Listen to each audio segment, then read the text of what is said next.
Hello' there এছপাৰেণ্টছ ইতিমধ্যে আমি আমাৰ ইম্পৰ্টেণ্ট কাৰেণ্ট এফেয়াৰ্ছ ক্লাছটো আৰম্ভ কৰিছোঁ আৰু 50টা মষ্ট ইম্পৰ্টেণ্ট MCQ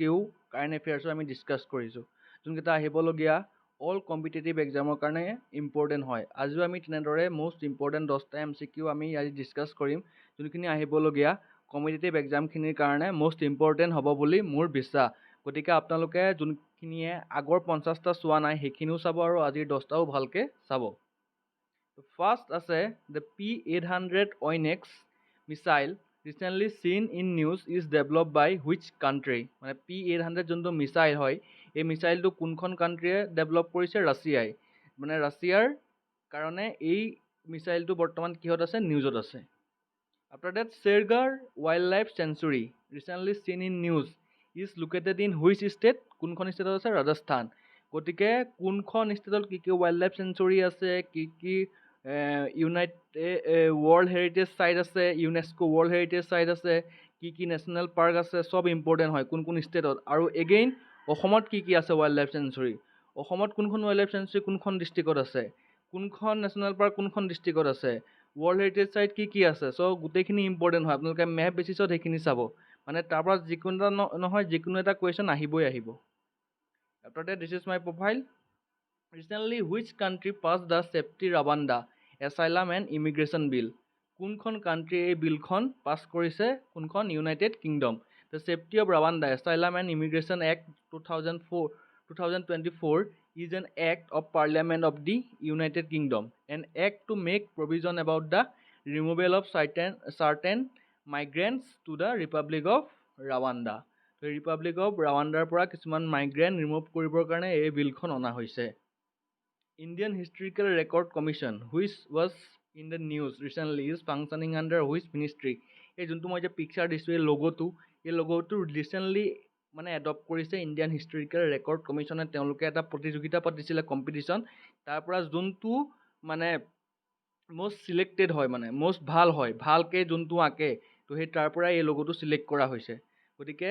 এই লগোটো সেইকাৰণে ইম্পৰ্টেণ্ট হয় ইণ্ডিয়ান হিষ্টৰিকেল ৰেকৰ্ড কমিশ্যন কোনটো মিনিষ্ট্ৰী আণ্ডাৰত হয় ministry of culture global report on food crisis GRFC 2024 recently news is produce annually by which organisation এতিয়া কথা হ'ল ৰিপৰ্টখিনি এনুৱেলি হয় নে বাই এনুৱেলি হয় নে কোৱাৰ্টাৰলি হয় এই বস্তুখিনি মন দি চাবলগীয়া হৈ আছে গতিকে global report on food crisis এইটো কি হয় এনুৱেলি এইটো কি কৰে প্ৰডিউচ কৰে তো কোনটো অৰ্গেনাইজেশ্যনে হেৰি কৰে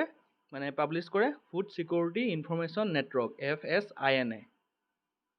The Indian passport is the cheapest passport in the world কিমান নম্বৰ হয় Indian passport rank as the second cheapest globally and the most cost effective in yearly expenses UAE passport tops affordability গতিকে Indian passport কিমান number ৰেংকত আছে চিপিএষ্ট passport হিচাপে 2 number ৰেংকত আছে in the world Project Nilgiri Thar, recently seen in the news, is an initiative launched by which state organization? Tamil Nadu. ইয়াত লিখা আছে Project Nilgiri Thar, Tamil Nadu's effort to conserve an endangered species. Tamil Nadu's Chief Minister M.K. Stalin has launched Project Nilgiri Thar, an initiative aimed at conserving and protecting the endangered Nilgiri Thar species.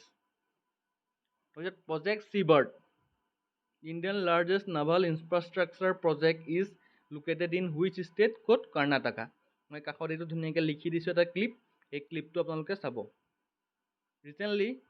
which airport became the 14th airport in India to launch Digi Yatra system?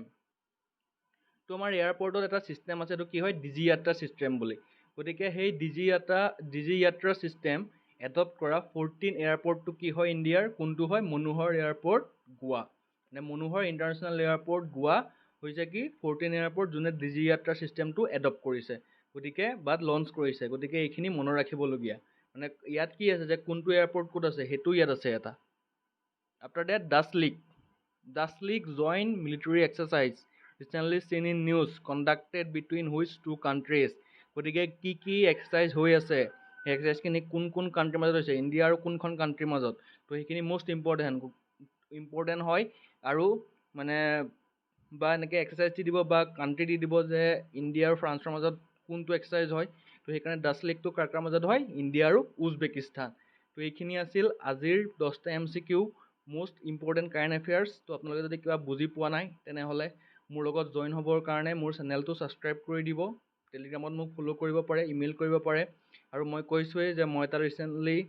Launch কৰিম এটা আপোনাৰ classes, য'ত ADRE, Assam police আৰু আদাৰ exam থাকিব, আৰু answer ৰাইটিঙৰ ক্লাছো মই দিম এটা নিগচিয়েবল প্ৰাইচত। সেইটো মই অতি সোনকালেই আপোনালোকৰ মাজত মই সেইটো বিষয়ে এনাউন্স কৰিম। গতিকে আজিৰ MCQ সেই 10টা আপোনালোকে চাব। ইতিমধ্যে আমি 60টা MCQ